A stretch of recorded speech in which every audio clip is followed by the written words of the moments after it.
आज की इस वीडियो में मैं आपको बहुत ही सिंपल और सादा ज़ुबान में ये समझाऊंगा कि पावर फैक्टर क्या है।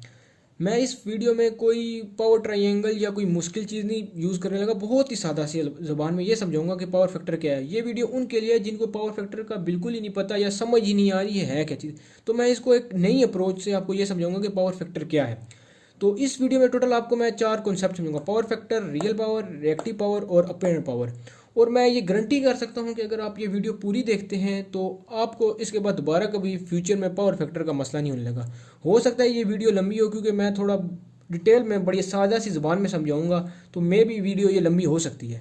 चले मैं शुरू करता हूँ। सबसे पहले मैं आपको थोड़ा एक चीज़ समझाने की कोशिश करता हूँ। सबसे पहले आप ये ख्याल करें, देखें ये मेरे पास कोई लोड ये कोई चीज़ लगी हुई है, ये कोई भी लोड है। ये कुछ बल्ब हो सकता है, कोई लाइट हो सकती है, कोई मोटर हो सकती है, कुछ भी हो सकता है। तो ये टू एसी लोड है, इस बात करें ये एसी लोड ही है। तो ये हमारे घर में सॉकेट से लगा हुआ है। तो एक क्या होती है, एक फेज़ होती है और एक होती है न्यूट्रल होगी। तो ये किधर लगा हुआ है, इधर वोल्टेज कितना होगा, 220 वोल्ट हो गया। अच्छा, ये फेज़ और न्यूट्रल का। अब क्या हो रहा है, इस फेज़ से यहाँ से करंट जा रहा है, कोई भी करंट जा रहा है। फर्स्ट करें, मैं ये कह रहा हूँ यहाँ से इसमें 5 एम्पेयर करंट जा रहा है। करंट जैसे 5 एम्पेयर जा रहा है इस लोड के अंदर। अगर ये लाइट है तो रोशनी दे रहा है, अगर मोटर है तो चाह रही है। उसके बाद कुछ काम करके ये यहाँ से हमारे पास क्या हो रहा है, वापस जा रहा है। अगर फर्ज करें, अगर हमें कोई कहे कि इसकी पावर क्या है, तो आप क्या करेंगे। तो पावर हमेशा मालूम करने के लिए क्या है कि उसके वोल्ट को और उसके करंट को आपस में ज़रब कर दो, उसको मल्टीप्लाई कर दो। किसी भी चीज़ की पावर, इलेक्ट्रिकल पावर फाइंड करनी हो तो क्या करना है, उसके जो वोल्टेज है और जितना है उसके फर्क करिए 220 वोल्ट से लगा हुआ है। ये हो सकता है हमारे पास, अगर 3 फेज भी हो सकता है, कुछ वोल्टेज जो भी हमारा वोल्टेज है सिस्टम का, जो वोल्ट है उसके साथ और जो उस वो चीज़ हमारी करंट ले रही है। अगर आपको स्लैम मीटर आप देख सकते हैं कि ये चीज़ कितना हमारी करंट ले रही है, उससे करंट और उसके वोल्ट को आपस में मल्टीप्लाई करेंगे तो हमारे पास क्या आ जाएगा, उसकी पावर आ जाएगी। फर्ज करें अगर आपके पास कोई 2 मोटरें हैं तो उसके ऊपर नहीं लिखा हुआ कि इसकी पावर ज़्यादा या किसकी पावर, तो कौन सी मोटर ज़्यादा काम कर सकती है, तो आपको किस तरह पता चलेगा। आप दोनों मोटरों को लगाएं, आप दोनों का करंट मेजर करें, दोनों 220 पे लगी हो, जिसका करंट ज़्यादा होगा और जब उसको हम मल्टीप्लाई आपस में करेंगे तो उसकी पावर ज़्यादा आ जाएगी। फर्ज करें ये मोटर हमारे पास, ये एक मोटर ही है, तो ये 5 एम्पीयर करंट ले रही है। तो अगर मैं पावर फाइंड करना है तो मैं यहाँ पर क्या लिख रहा हूँ, मैं फर्ज करूँ इसको मैं P1 कह रहा हूँ। P1 क्या हो जाएगा, 220, इसका वोल्ट 200 वोल्ट को किससे मल्टीप्लाई करना है, इससे करंट से। तो इसके करंट से मल्टीप्लाई किया 5 से, तो ये क्या आ जाएगा मेरे पास, आ जाएगा 1100 वाट आ गया। ठीक है, ये बात होगी। फर्ज करें एक और मोटर है, वो अब यहाँ पर 10 एम्पीयर करंट ले रही है। तो अगर आपने उसकी पावर फाइंड करनी है तो क्या करेंगे, P2 में इसको कह रहा हूँ, तो क्या करेंगे 220, इसका जो वोल्ट है, जिस वोल्ट पे ये लगी हुई है, जिस भर की दबाव पे ये लगी हुई है, उसको मल्टीप्लाई कर दूँगा किससे, 10 से। तो ये क्या आ जाएगा 2200। अच्छा, अब मैंने एक गलती यहाँ पर कर दी। मैं यहाँ पर फिलहाल मैं इनको किसी चीज़ का नाम नहीं दिया, मैं कोई इस इनको जो ये मैंने पहले जो पावर निकाली है, मैं ये बस इसको इतना कह रहा हूँ, पहले की पावर 1100 थी, दूसरे की पावर 2200 है। मैं ये नहीं कह रहा कि इसकी वाट है, ये रिएक्टिव पावर है, अपेरेंट पावर है, कुछ मैं ये नहीं कह रहा। बस आप ये समझिए कि इसकी पावर 1100 थी, दूसरे की पावर 2200 है। फिलहाल आप ये समझें, अगर ये समझ लगी तो आपको आगे वीडियो सारी समझ आ जाएगी। तो मैंने क्या किया, जितना मेरे करंट जो चीज़ मेरी ले रही थी उसको उसके वोल्ट से मल्टीप्लाई किया, उसकी वो पावर आ गई। पहले की पावर, पहली मोटर की पावर कितनी थी 1100, वो 5 एम्पीयर करंट ली, दूसरे की 10 एम्पीयर करंट ली तो 2200। अब मैं ये सिर्फ कह रहा हूँ 1100 और 2200 पावर, मैं इसके लिए कोई यूनिट नहीं लगा रहा, वाट नहीं लगा रहा, या के वी है या कोई ऐसी यूनिट नहीं लगा रहा। ठीक है, अब ये बात आपको समझ आ गई, ठीक हो गया। अब आगे चलें, बात करें, ये मेरे पास लोड है, ये लोड कुछ भी हो सकता है। मैं इसको ख्याल कर रहा हूँ मेरे पास इंडक्शन मोटर कह लें।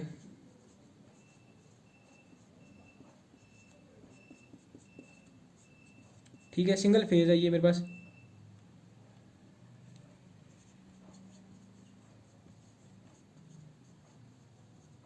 अच्छा, ये सिंगल फेज मेरे पास इंडक्शन मोटर होगी। इसमें क्या होगा, एक मेरे पास फेज वायर है, एक मेरे पास न्यूट्रल होगी। ये कौन सी होगी, ये पी से मैं लिख रहा हूँ फेज, एन से लिख रहा हूँ न्यूट्रल। ठीक हो गया, ये एक फेज की वायर है, एक न्यूट्रल। और ये कितने वोल्ट पे लगी हुई है, ये 220 घर में जो सॉकेट में होता है 220 वोल्ट पे से लगी हुई है। ठीक हो गया, ये बात आप यहाँ तक आपको समझ आ रही है, तो आगे आपको सब समझ आ जाएगी। अब क्या हो रहा है, यहाँ से हमारे पास कुछ करंट जा रहा है इसके अंदर, इसके अंदर यहाँ से कुछ करंट जा रहा है और इसके अंदर कुछ काम करके यहाँ से वापस आ रहा है। फर्ज करें मैं ये कह रहा हूँ कि इसके अंदर यहाँ से 5 एम्पीयर करंट जा रहा है। तो क्या हो रहा है, यहाँ से 5 एम्पीयर करंट गया, इसके अंदर कुछ काम किया और यहाँ से वापस आ गया। ये कौन सा करंट है, ये वो करंट है यहाँ से अंदर गया, कुछ काम इसने किया और यहाँ से वापस आ गया। तो मैं इसकी फ़र्ज करें तो अगर मैं पावर फाइंड करनी है तो मैं क्या करूँगा, मैं इसको वैसे ही नाम दे रहा हूँ P1। मैं इसको क्या कह रहा हूँ, P1 क्या कह रहा हूँ, P1। तो क्या करूँगा, 220 को ज़रब दूंगा किससे, 5 से, तो ये क्या आ जाएगा, 1100। अब देखें ये 5 एम्पेयर गया है, इसके अंदर इसने कोई काम किया है, मतलब अगर ये मोटर है तो इसने मोटर चली होगी, अगर लाइट है उसने रोशनी दी होगी, कोई हीटर है उसने हीट दी होगी, तो उसने इस 5 एम्पेयर ने क्या किया, इसके अंदर कुछ काम किया और यहाँ से काम करके यहाँ से इधर आ गई। तो ये वो वाली जो 5 एम्पेयर या वो वाले एम्पेयर जो कुछ काम कर रहे हैं, जो हमें कुछ काम करके दे रहे हैं, अंदर गया, लाइट दी, रोशनी दी, अपनी एनर्जी कंज्यूम की और वापस आ रहे हैं, तो उस पावर को मैं क्या कहूँगा, उस पावर को क्या कहूँगा, वाट। वो वाली पावर जो कुछ काम कर रही है तो उस पावर को मैं क्या कहूँगा, वाट। ये 5 एम्पेयर गए थे, इसके अंदर कुछ काम किया और वापस आया, ये वाली इस पावर को मैंने क्या कह दिया, ये वाट होगी। अच्छा, अब असल में हो रहा क्या है, इसके अंदर 5 एम्पेयर, मैं ये क्या, इसके अंदर 5 एम्पेयर ये और इसके साथ 5 एम्पेयर और भी इसके अंदर जा रहे हैं। अब मैं वो इसके ऊपर मैं इसको नहीं इसके साथ नहीं समझा रहा, मैं इसको ये मैं आपको इस तरह समझाता हूँ। मैं ये देखें, आप ये करें, मैं इसके साथ एक और तार बना देता हूँ। ये दोनों तारें एक ही चीज़ है, ये है एक ही, ये दोनों तारें एक ही हैं। ये मैंने इसको आपको समझाने के लिए अलग कर दी, ये दोनों तारें एक ही तार है, ये इसको मैंने अलग बना दिया, एक को ब्लू से और दूसरे को काले से। अच्छा, अब इसमें से भी मैं क्या कह रहा हूँ, 5 एम्पेयर जा रहे हैं, एक तो 5 एम्पेयर ये वाले जा रहे थे, ये कुछ काम करके मेरे पास वापस आ गए, तो मैंने ये क्या किया, इसके 220 को 5 से मल्टीप्लाई किया और मेरे पास 1100 आ गए, और मैंने इसको कह दिया वाट कह दिया, क्योंकि ये मेरे से काम कर रहे थे। अच्छा, अब दूसरे ही 5 एम्पेयर है, ये भी जा रहे हैं, ये भी अंदर गए हैं। अब ये 5 एम्पेयर कर रहे क्या है, ये 5 एम्पेयर यहाँ से अंदर जाते हैं और फिर यहाँ से वापस आ जाते हैं, फिर जाते हैं और फिर वापस आ जाते हैं। क्या मतलब कि ये आते हैं और जाते रहते हैं, आते हैं और फिर जाते रहते हैं। अब हम कहते हैं ना कि एसी की फ्रिक्वेंसी कितनी है, 50 हर्ट्ज, तो क्या मतलब ये एक मिनट सेकंड के अंदर 50 बार अंदर आ रहे हैं 5 एम्पेयर और फिर वापस जा रहे हैं।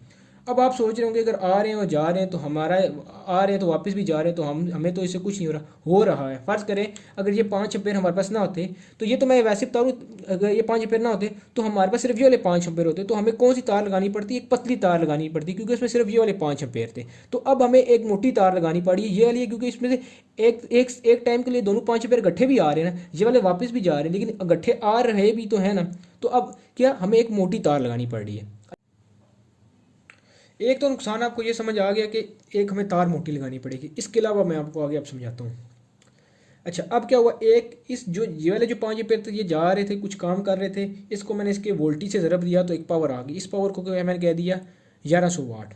अब एक और पावर आई है P2, मैं इसको लिख रहा हूँ, ये क्या करूँगा, 220 को ज़रब दूंगा ये वाले 5 एम्पेयर जो आ रहे हैं और जा रहे हैं, आ रहे हैं और जा रहे हैं, तो इससे मैं ज़रब दूंगा 5 से, तो क्या हुआ, ये मेरे पास क्या आ जाएगा, 1100। अब ये वाले 5 एम्पेयर थे जो जाके कुछ काम कर रहे थे, मैंने इसको वाट का नाम दिया। ये वाले जो 5 एम्पेयर है आ रहे हैं और जा रहे हैं, तो इसको मैं क्या नाम दूंगा, वार, वोल्ट अम्पेयर रिएक्टिव। वी से वोल्ट, ए से अम्पेयर, आर से रिएक्टिव, वोल्ट अम्पेयर रिएक्टिव। अच्छा, अब यहाँ पर आपको दो चीज़ें समझ आ चुकी है, एक रियल पावर और एक रिएक्टिव पावर। रियल पावर कौन सी थी, रियल पावर या एक्टिव पावर, जो आ रही थी, कुछ काम कर रही थी और यहाँ से इधर से न्यूट्रल के वापस जा रही थी, तो इसको मैंने क्या नाम दिया, रियल पावर या एक्टिव पावर। तो ये कितने ले रही थी, 1100 वाट। दूसरी पावर मैंने कौन सी निकाली, वो 5 एम्पेयर जो आ रहे थे और जा रहे थे, उसको मैंने उसके वोल्टेज से मल्टीप्लाई किया और तो एक पावर आ गई। क्योंकि मैंने आपको शुरू में बताया था जब भी पावर फाइंड करनी है तो उसका क्या फार्मूला है, उसके वोल्ट को और उसके एम्पेयर से मल्टीप्लाई करो तो हमारे पास पावर आ जाएगी। और ये जो मैंने दो आपको लादा बनाई, ये है एक ही तार, ये आपको समझाने के लिए मैंने लादा की है। यहाँ तक आपको दो चीज़ें समझ लगी, एक रियल पावर और एक रिएक्टिव पावर। जो ये नीचे वाली आ रही थी, आती है और वापस जाती है, इसको रिएक्टिव पावर कहते हैं। चलें अब आगे बात करते हैं। यहाँ तक तो आपको क्लियर लगी, क्या हुआ, रियल पावर 1100 वाट आ गई और अपेरेंट उसका रिएक्टिव पावर 1100 वाट आ गई। अब हम इसकी, ये है तो एक ही लाइन में से जा रही है, अब हम एक इन दोनों का जो एक जमा होता है उसको हम कहते हैं अपेरेंट पावर, ज़ाहिरी पावर। जो इन दोनों का जमा होता है, इन दोनों का एक इस एम्पेयर से, एक इस 5 एम्पेयर से पावर आ रही है, एक इस एम्पेयर से 5 एम्पेयर से पावर आ रही है, इन दोनों पावर का जो जमा होता है उसको हम कहते हैं अपेरेंट पावर। अब वो सिंपल जमा नहीं होता, कि ये नहीं है कि इसकी पावर जो आई और इसकी पावर आई दोनों को हम जमा कर दें, मतलब कि 1100 जमा 1100 कर दें तो ये 2200, नहीं, ये वाला जमा नहीं है। अब इसमें होता क्या है, अपेरेंट पावर के लिए, अपेरेंट पावर के लिए हमने ये करना होता है कि अपेरेंट पावर को मैं लिख रहा हूँ ए से ए, डबल पी से अपेरेंट और पी से पावर में। अपेरेंट पावर का फार्मूला क्या होता है, अंडर रूट एक जो पहले पावर आई थी रियल पावर जो इस 5 एम्पेयर से आई थी उसका स्केयर करना है, वो मेरे पास कितनी आई थी 1100 वाट। इनका स्केयर, इसका स्केयर करना है जमा, और जमा ये दूसरे 5 एम्पेयर से जो मेरे पास रिएक्टिव पावर वी वार आई थी उस उन दोनों का स्केयर 1100 वार, इन दोनों का स्केयर करना और ऊपर से अंडर रूट कर देना। इन दोनों का स्केयर करके अंडर रूट करेंगे, जो हमारे पास पावर आएगी उस पावर को कहते हैं अपेरेंट पावर। तो ये मैं आपको यहाँ पर कैलकुलेटर से करता हूँ।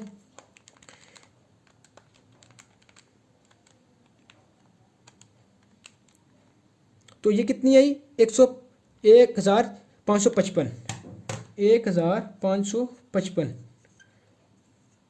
तो इसकी यूनिट क्या होगी, इसकी यूनिट होगी VA, volt ampere. Real power क्या यूनिट हुई थी वाट, वो जो 5 एम्पेयर आ रहे थे यहाँ पर कुछ काम किया और यहाँ से वापस चले गए, ठीक हो गया, ये वाट होगी। दूसरे 5 एम्पेयर जो आए और वापस गए, आए और वापस गए, तो ये इनको इसके जब मैंने वोल्टेज से मल्टीप्लाई किया तो मेरे पास 1100 आया, ये इसकी यूनिट क्या होगी वार होगी। और जब इन दोनों का स्केयर करके मैंने अंडर रूट लिया तो ये मेरे पास क्या बना 1555 VA।